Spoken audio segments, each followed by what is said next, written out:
Ontario is about to undergo a major overhaul of its education system. And I say that's a good thing. Hi, I'm Brian Lilley, political columnist for the Toronto Sun. The province released its EQAO results just this past week.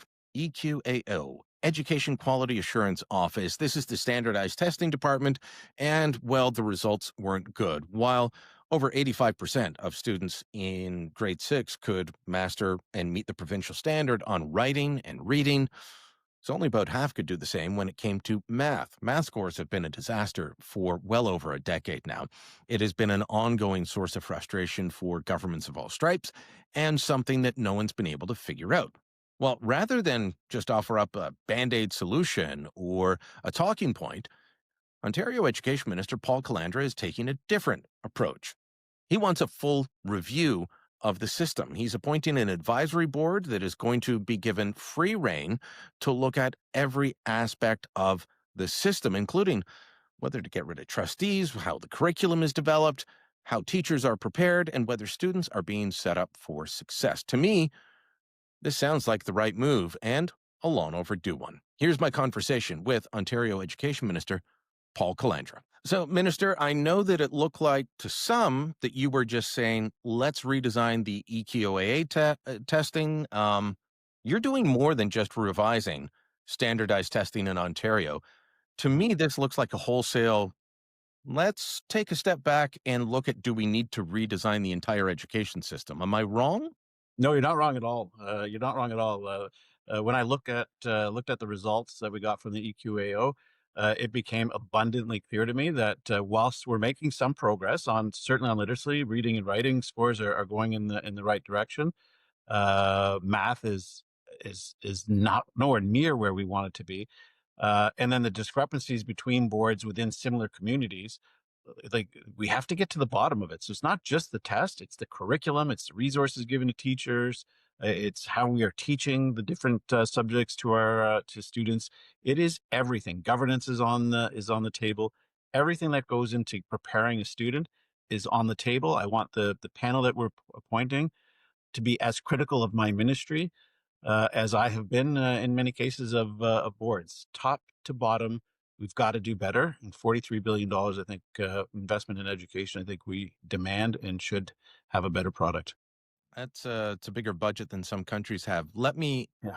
before we leave the testing part, though, I mean, you said literacy, we're doing all right. You look at the reading and writing scores, and I think it's grade 6, 86% Yeah. pass reading, 85% are are meeting the standard in writing. Those are pretty good. Could be better. I mean, Yeah. obviously you want it better, but those are good numbers. Mhm. Have you been able to figure out what it is about math that things are so bad? Because, for years, people Yeah. like me pointed at discovery math that the Yeah. former Liberal government brought in. It was a very convoluted way to teach math. Math teachers said they didn't like it. You and I grew up in the era of the new math that our parents didn't understand. Nobody understood discovery math. You guys have gone back to the basics in math, at least I hope, but scores are still not moving up the way they should. If you're only getting half of people meeting the standard, there's a real problem. Have you figured out why, or is that part of what this whole review is about? Yeah, definitely. It's going to be part of what the review is about. And while we see some progress, on the back to basics approach in math, like it's 1 or 2%. But as you hit the nail on the head, virtually half of our students aren't meeting provincial minimum standards. So when you have results like that, given the resources that we've put into it, there is a problem. And it's not good enough. When they gave me the results in September, they said, "Well, good news. We've seen some progress. We've gone up a point or two." And frankly, I was about as angry as I've ever been in my time in office, because that's just not good enough. That's half of our students. That's a statistical It's error. exactly. And even on the literacy part of it, I was asked the question, news conference on Wednesday, what is the number? And I don't know, I said 100%. 100% of our kids should be prepared. And maybe that's a high benchmark, but it's still a lot that aren't. And Brian, when you look at these numbers, you know, said it at the news conference, Catholic students seem to be doing better than the public system in similar communities. In the same community, you might have the Catholic students doing better than the public students, and the French boards doing even better than both of them put together. So we've got to get to the bottom of this. Yeah, And anytime I've pointed that out in the past, I've been told, well, public schools get all the problem children. I don't think that's true now. I say that as someone who went through the Catholic system. My kids went yeah, through the Catholic system. Some of my kids may have been problem children. You got IEPs and all of that. Those mhm. things all exist in all of the systems. So why the discrepancy? Yeah, and that's the thing. I get that all the time too, right? Oh, the public system has more, and I'm just so tired of that argument, right? Then is it okay then to leave people behind? No. Then why are people with special needs? They perhaps need different attention. Is the test allowing us to identify who needs more help and how we get to them? But I just don't buy the argument, frankly. Right? I really just don't buy the argument. I think people who are vested in maintaining the system the way it is will put every single reason in front of you of why students aren't succeeding. And as I keep telling people, hold me responsible for the decisions that are going to be made. Hold me responsible for the success of our students, because one way or another, this system is changing, and it's better to get on board. Let's get to the bottom of it. But let's give. If it's teachers need more resources, we'll give it to them. For if our curriculum, and I really think that's at the heart of this, right? In part, the curriculum is so open, so vacuous. It is so open for interpretation. Teachers have so much to fill in. Uh, there's, Okay, so tell me about that because I found that yeah, fascinating watching your news yeah, conference. And I remember, you know, trying to help my own kids with some of yeah. the homework they'd bring home, and I'd be like, "But what are they looking for? Mhm, Where's your mhm, book?" "Okay, well, we don't have a book. We just have photocopies of whatever the teacher gave yeah, us." "Well, okay, so what are you trying to learn?" It can be difficult. yes, yeah. So if the parents don't know and the students don't know and the teachers are left kind of open-ended, what's being taught? How do do you have an example or, something you can point to on that front? I will say this: back in when I was in school, back in the '80s, when I was in high school, and That's prehistoric times, yep. prehistoric, I yeah, I was there too. 70s and 80s, speaking to a lot of teachers, some who were teaching at that point, said, "Listen, when you gave us a curriculum back then, it was a large binder and it identified this is what our expectations are in the first month. This is the resources that you will use to teach this element of the math curriculum or the science curriculum. These are the books you will use. This is the test that you will give." And a very small portion of it was open to interpretation by the teachers. Let's say 20% is what I keep hearing. Now they say 80% of it is open to interpretation. Teachers are left to go out and find the resources themselves to fill in the blanks, and that is what is the challenge. And we, as the ministry, has to do a much better job of a more fulsome curriculum. We just do. When I saw it the first time, Brian, I couldn't believe what I was looking at. I said, "This can't possibly be a curriculum." And my department was, yes, because we got to leave it open for so that teachers can, you know, they know best, but teachers are telling me just the opposite. Help us do better. You you were very kind to teachers in your news conference. People will often think that an education minister, or especially you know, an education minister from the PC party, they're gonna hate teachers and they're gonna be nasty. You kept talking about how are we preparing the teachers well enough? Mhm. Are we supporting them? Are Yeah. we giving them the resources? Um, Based on what I've seen, I would say that the answer is clearly no. Mhm. And then because things are so open, you've got, there was a group that I reported on a while ago. It was a bunch of math leads from some of the biggest boards in the province taking their own political agenda, Mhm. and they would, and we're talking Toronto District School Board, Ottawa Yeah. Carleton School Board, Manitoulin Island. There's a whole bunch of them. And these were the math leads for those boards preaching social justice through math, including that 2 plus 2 equals 4 is racist. Mhm. If the curriculum's that wide open, it allows for these teachers who are radicals and who I believe are in the minority to inject their politics, but it leaves the rest of the teachers saying, "Okay, well, where do I go? What's Yeah. the end result? What's the goal?" Bang on. Like you literally hit the nail on the head. Uh, when I look at teaching today, it is so different than when I was there. And, you know, uh, a teacher in one classroom of 25 kids will more often than not have 5 or 6 kids with an IEP, where they have a You and I modified both curriculum. mentioned IEPs. Yeah. Let's Indi- yeah. individualized education plan. Yeah. So they'll students who need help in a different direction, they might get a different test, but it's unique to that child. And so a teacher is dealing with that. They have the other students that they're having one curriculum. So a teaching is so much different than it was, and I don't think a lot of us realize that because it was, in my day, this was the curriculum. You either succeeded or you didn't, but a lot of teachers tell me, look, we can't fail students anymore. It is very difficult when I think back in the McGinty time, they took away a teacher's. You used to be marked on attendance as well. A portion of your mark was on attendance. Did you show up or not? Did you participate or not? That has been taken out of the system. So part of that evaluation process has been diminished for teachers. But ultimately, too, it really is the curriculum, the resources that is available to them, that is all. It's not meeting what our teachers need, and the results show that, Frank. They just show that. And I'll just say this too. One of the reasons I also want to look at the EQAO, it is a moment in time, but I have to wait a year to find out how the kids were doing last year. And when I've looked So at they do other, the testing in the yeah, fall, and you don't get the results till the next year? I get the results in September, and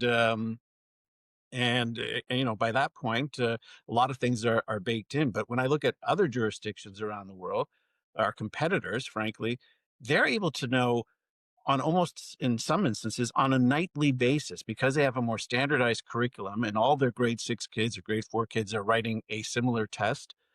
They get those results downloaded every night to their respective ministries of education, so they're able to know every single night how are kids doing across the education system.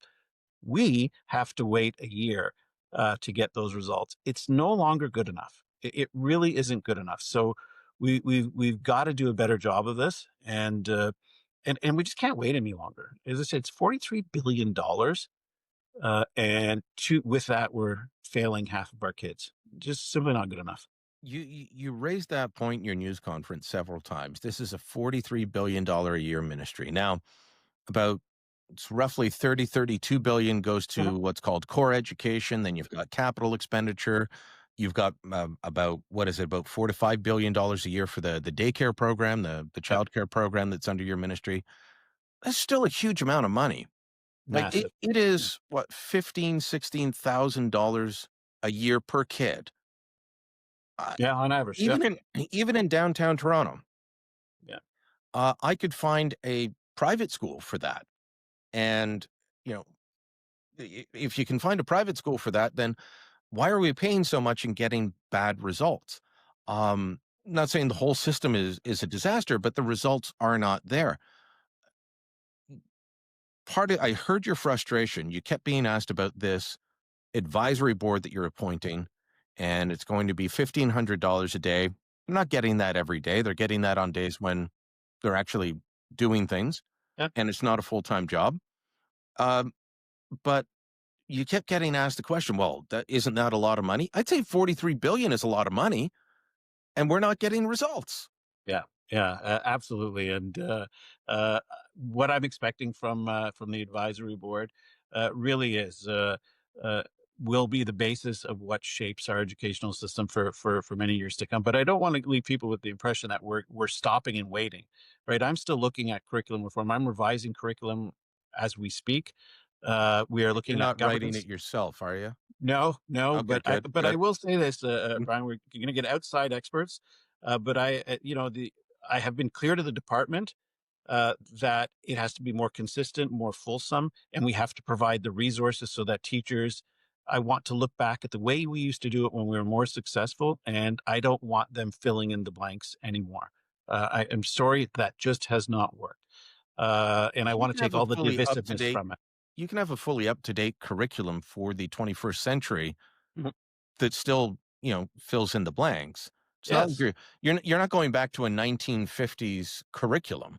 No, well, that's just exactly it. That's the criticism you get all the time. Oh, this guy wants to go back in time. And no, many of our competitors who are doing better than us have done just this, right? They've gone back to a system that removes division from their schools, focuses on results, provides teachers with the resources that they need to succeed, provides them with the training that they need, make sure that the students are getting the attention and the proper training as well. We don't even know if the test, Frank, the EQA test, is it matching what teachers are teaching the kids. We've also seen a big difference between when they were doing it in writing and when they're doing it online. So I want, as I said to them, and then I keep getting, well, don't you have people from your own ministry that can do this review for you? But why the heck would I ask the same people who over 50 years have brought us to a point where half our kids are not being successful and ask them to review what they have done? And I will say this, it's politicians who order or who give them direction. So you can't take us out of the mix either, right? So hold us responsible. Let us get this job done once and for all, and let's move on and just give people better opportunity to succeed. Did you ever have those teachers in late elementary or high school where they would say, "Okay, grade your own test"? Yes, I no. had that a few times. It's an utter joke, but it sounds like the folks that want the ministry to come up with how to fix what they're doing wrong, it's like, "Okay, go grade your own test." Um, no, I fully support the idea of outside counsel. I've long been a critic of the Ministry of Education in Ontario. Your predecessor heard from me, far more than you have so far, Mhm. in terms of beating up on what happens inside the ministry. It's been a problem for a long time, and my experience is that most teachers just want to do their job, and then there's radicals that want to uh, indoctrinate rather than educate. Do you hope to be able to remove that from the equation? The come hell or high water, maybe that I shouldn't say that, but I'm removing division from our schools. I just am, and I know I'm supported by this, by teachers, because more often than not, I have visited a lot of schools, talked to a lot of teachers, and I keep getting the same thing from them. I don't want to be a parent. I want to be a teacher. Let me teach, and we'll allow the parents to parent.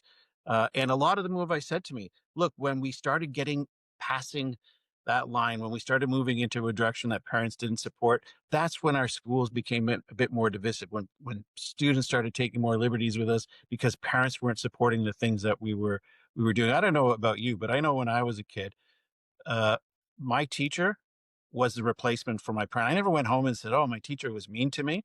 My dad or my mom would say, "What did you do?" There was like, there was hell to pay at home if I didn't respect the teacher in the exact same way I was expected to support my parents. And somehow the Oh, yeah. system has strayed from that, and we got to get back to that. You've talked about boards Yeah. and trustees. Um, I know you said, the other day that you've never turned to a trustee. You've still got, at least one daughter who uses a cell phone in class in grade 12. That was a funny story. But, you know, my kids are all out of the system now, but when they were younger, I was on parent council for a while. I did talk to trustees. I didn't find them particularly effective, and while on a very core personal belief system in how politics should run, I believe that it should be the smallest and closest to the people form of democracy that we have, and that starts with school boards. But our trustees are not effective at representing people.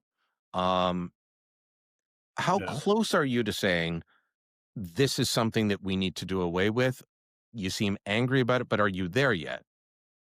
As I said, I haven't provided advice to cabinet yet, and I was hoping that I'd be in a position by the end of the year to do so. But there has literally nothing that leads me to believe that continuing on with school trustees to deliver on a $43 billion education system is the best way to do this. I've said this over and over. This is a system that was created in the one room schoolhouse era. We are no longer there. And when I look at how our supervised boards are able to move, um, I told the story the other day of one of our supervised boards in Toronto, where the director of education showed me a desk full of paperwork.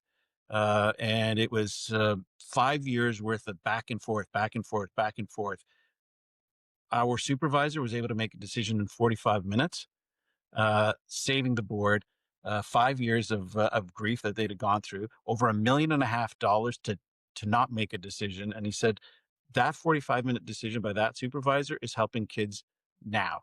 The system moves Well, much quicker. and And you're also stopping foolishness like renaming boards based yeah, on politics rather than actual historical accuracy and literacy.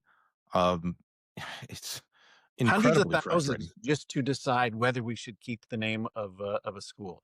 And somehow that should continue. Like, come on, like we got to give our heads a shake. You're gonna get me all fired up because look, as a parent still, uh, uh, I pay a lot of attention, and I'm just like anybody else, right? I want the best for my kid. I want them to succeed. Yeah. I want her to succeed, and I've been lucky that we've been able to help a lot. But that shouldn't be the system that we have, right? It should be you have an expectation of success, and that wasn't always the case for us. When I was young, my parents didn't write English very well. When I went to school, I spoke Italian in kindergarten, so uh, it was a different system that allowed me to be successful. I'm not sure that's the case any longer today. Uh, the um, the expectation of success, I think, is a lot different than what it Yeah. was. I I've never been in favor of getting rid of the Catholic boards and Mhm. merging into a single board system or having um, you know just one giant board for the whole province. In part because I worry what the Ministry of Education will do with that much power. But do you need to consolidate? Do you need to uh, shrink down? How do you manage that and still look after the constitutional obligations that you have with regard to Catholic separate education and Francophone education? Yeah, I am. I'm definitely not going to merge the boards into one big super board and get rid of the Catholic system. Frankly, at its heart, I like the competition between the two boards. Frankly, at the very least, I think it's healthy in the system, it's not something that I'm looking at. I'm also not looking at merging school boards and getting rid of school boards.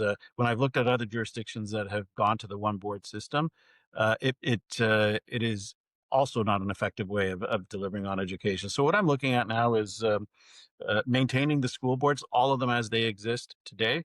Obviously, changing the governance model with respect to the potential elimination of trustees.